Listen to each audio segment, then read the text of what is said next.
Hey, what's up, guys? It's Oscar. Hey, I'm coming at you just with a little, really quick shave of the day recap. But also, what I want to do is kind of spotlight or at least talk about one of the vendors. Well, this will be the first one, but I want to do it leading up to the meetup at the end of the month. I want to talk about some of the vendors who are either attending or contributing to the event. As you've seen, I hope, in some of the pictures I've been putting throughout the groups, you've seen some of the stuff that's been donated by Matthew Marting, the brush guy, by Leo Freelo, by Rod George, by Captain's Choice. The stuff that's been contributed for the raffles. Now this particular brand that I'm going to talk about, it didn't contribute to the raffles, but he did contribute a lot of samples, and he's done it in the past. But he was kind enough to do this for me as well. I met.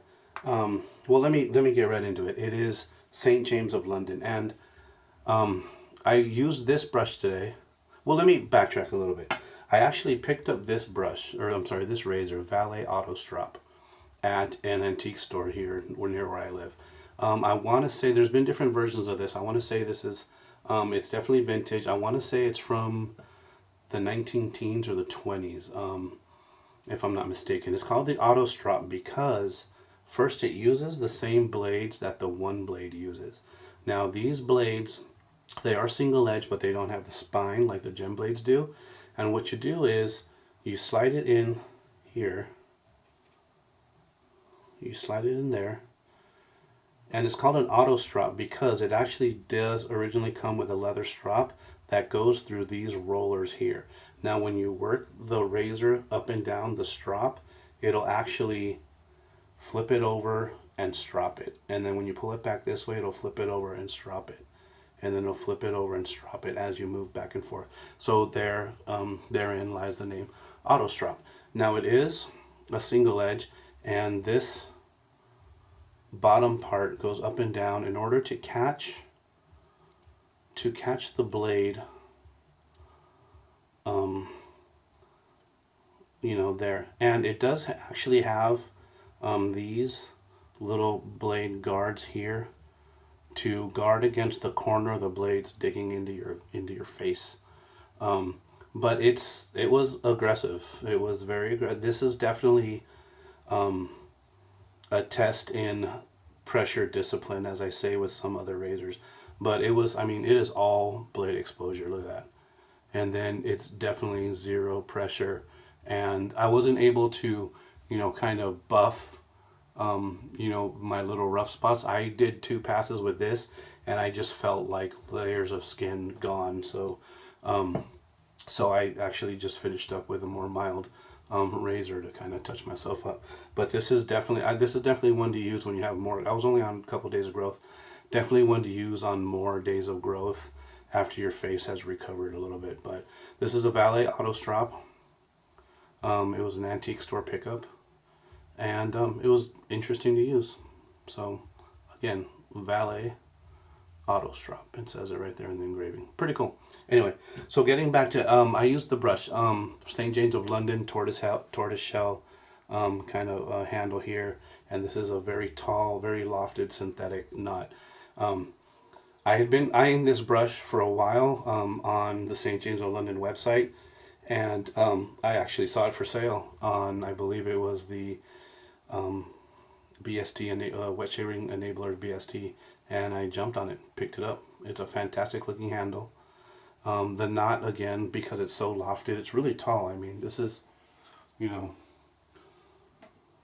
this is kind of a typical loft on a brush, and look how high it is. So it takes some getting used to.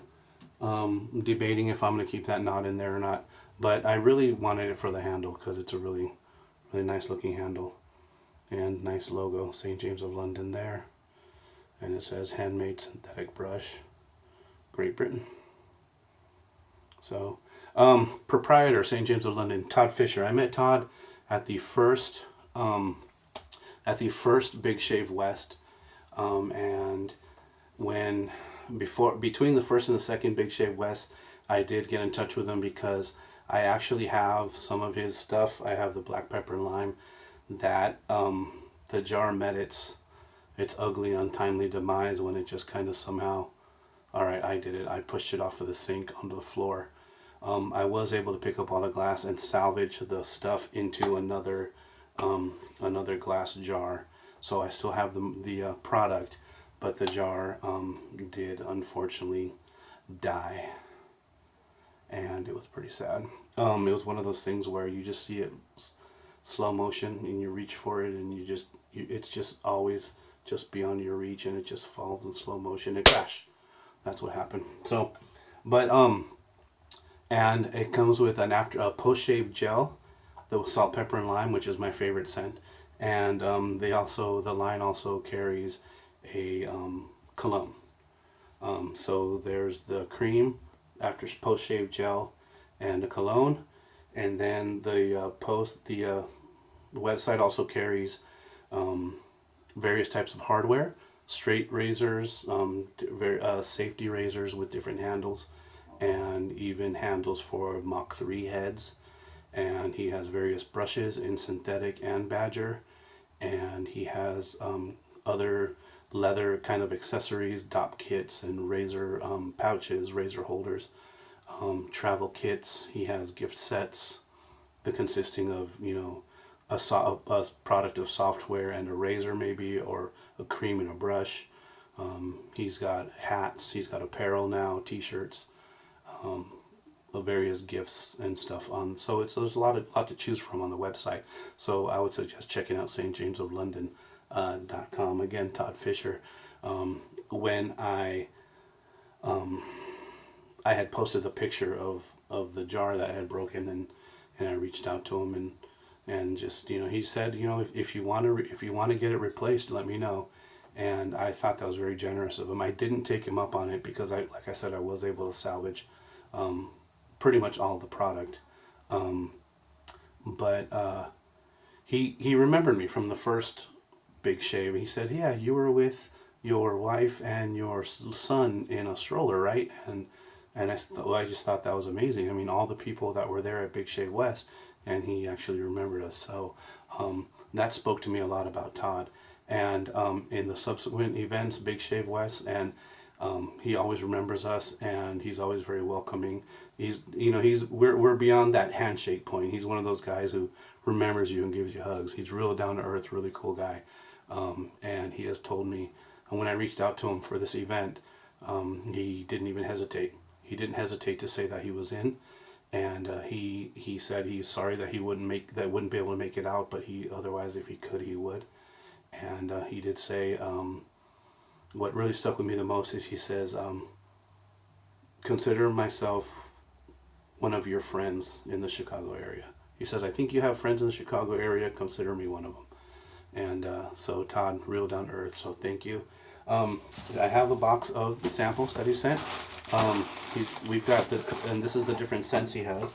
I took the liberty to use today the sandalwood and bergamot cream, but he also has, let's see, this is what he sent us: some black pepper and lime shaving cream, the sandalwood and bergamot shaving cream, the mandarin and patchouli shaving cream, the cedarwood and clary sage post-shave gel, the cedarwood and clary sage shaving cream, the lavender geranium sensitive skin shaving cream, lavender geranium post-shave gel, black pepper and lime post-shave gel, and the black pepper and lime shaving cream. So very generous. Thank you, Todd. But I just wanted to talk about St. James of London. They will be participating indirectly in the fact that they donated to the goodie bags that will be passed out. And just wanted to say, sing the praises of St. James and Todd Fisher himself. So that was it. That was today. I just wanted to reach out and remind everybody of the event coming up in 2 weeks on the 31st here in San Diego. Head over to the SoCal Wet Shavers Collective Facebook group. Get yourself into the group and sign up on the sheet. All right, so everybody be well, and have a good night. Bye.